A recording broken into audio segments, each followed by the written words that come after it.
Good afternoon, ladies and gentlemen. I won't make any statement, but give you a chance to ask questions right away. Just to say it's nice to be here and it's good to see you.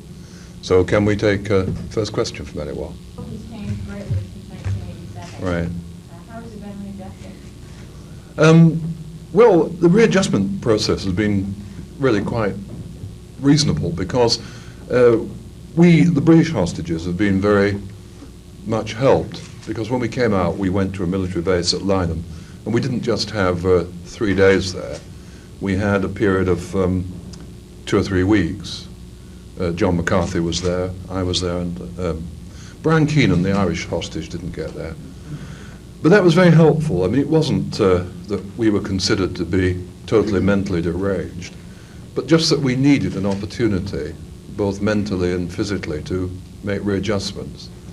Probably the most difficult readjustment for myself has been just getting back on my feet again. I mean that physically, because being chained up for 5 years, one's muscles wasted away, and one needed intensive physiotherapy, really, which I was able to get, and that's done me a lot of good. So I think I'm pretty well much back in shape. Please. Did the experience change your opinion about the value of negotiating with conflict takers? It's confirmed a few things. It's confirmed one view that I'm not really convinced that governments should allow themselves to be drawn into negotiations with. I'm still too new to release and to freedom to have actually caught up with what has been happening and taken place by your administration in the last years and what actually they've been doing. I mean, it seems to me that so much in your administration, understandably, so much attention at the moment is going towards the presidential election. It's difficult to see what the clear policy is and what the election policy is and to divide the two between the two. So I will reserve comment on that until I have much more greater knowledge of the situation in your own country, if you wouldn't mind. What are your feelings towards those people that held you hostage? Well, I have to say that they were mixed. I never felt hate for those who kept me. I certainly felt anger. And I think there's a difference between hate and anger. On the one hand, anger seems to me a legitimate emotion. Hate would seem to me to be the emotion that wills the destruction of another person, and I wouldn't wish that. So, on the one hand, I could be angry with them, and yet on the other hand, when taking a little more dispassionate distance from the situation, could feel sympathy for them, because hostage-taking and acts of terrorism are never the primary problem. The primary problem usually is one of injustice that faces people, and they often then resort to terrorism and hostage-taking in order to try and deal with the primary problem. The great difficulty with anybody who takes up violence and as a means of achieving a political end is that violent movements soon get out of hand and they attract to themselves people of a paranoid disposition and people who then, and also people of a psychopathic disposition who have no feeling and who will kill for the sake of killing. In other words, I'm saying, once you take violence as a means of achieving a political end, you attract to yourself a whole odd group of people over whom you can have little control. Precisely the sort of situation that's taking place in Ireland now, with the violent movements from the IRA on the one side and from the Protestants on the other. And that's what's happened in the Middle East. So I would feel sympathy for the basic cause, which is a people who have been oppressed, the Shiites who've been oppressed in the Lebanon for a long time, and who deserve a just deal, and I hope they get it, and disagreement with the way in which they have chosen to fight their corner. Because I don't think by taking innocent people and making them suffer is necessarily a right way of achieving a just end and justice. And people like Terry, whom we were speaking about a moment ago, and the other hostages in the main, almost 99.9% of them were totally innocent and should not have been kept. But I have to balance that by saying there were an awful lot of people, and still are a lot of people, innocent people in the Lebanon, who've been taken hostage from one group or another, and some who are still there. I did have 4 years when I would just had no news at all from the outside world, absolutely nothing. You know, just nothing. It was so extreme that I was kept in a room and chained up in this room, and sometimes a guard would have a television set outside the room. And in the Lebanon you can get English news on the TV. And whenever the English news would come on, and he's always turned the sound down, so that I couldn't even hear anything like that just outside the room. I mean, they were as careful as that to keep the news from me. So for 4 years I was aware of nothing. I mean, I hoped someone might be sort of fighting my corner and giving me a bit of support, but I didn't know.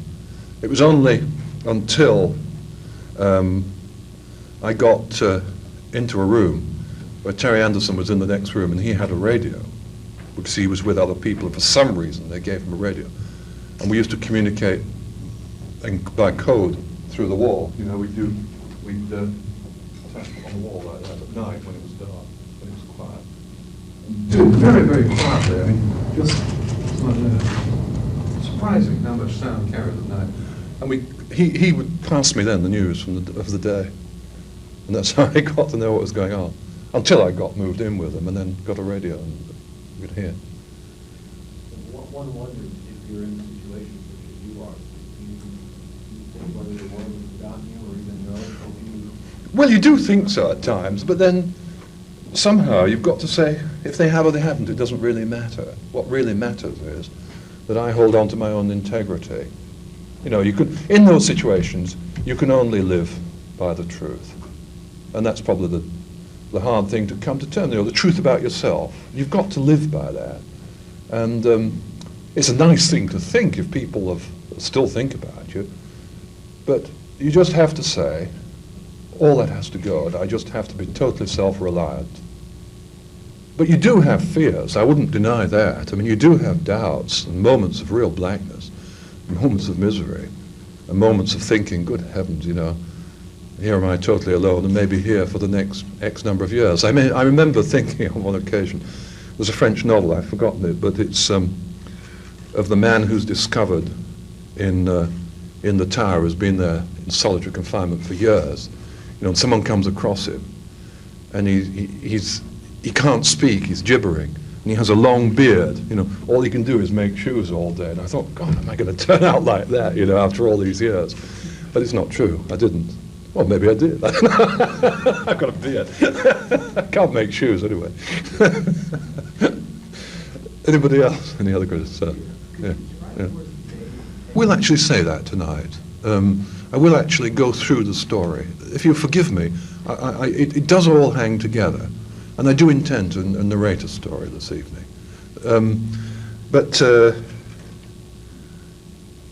mean, I think I don't feel that I am here in this talk tonight to try and convince anybody of anything or to make points. It's just to share a human experience. I suppose what I would like to say more than anything else would be on the point of suffering, because we as hostages have experienced one form of suffering, but there is no one in this world who doesn't experience suffering in one form or another. You know, either through illness or through bereavement or through the loss of a child or through broken marriages or what have you. And I suppose I would like to say that suffering need not be destructive. The point I made earlier this afternoon, that it can be creative.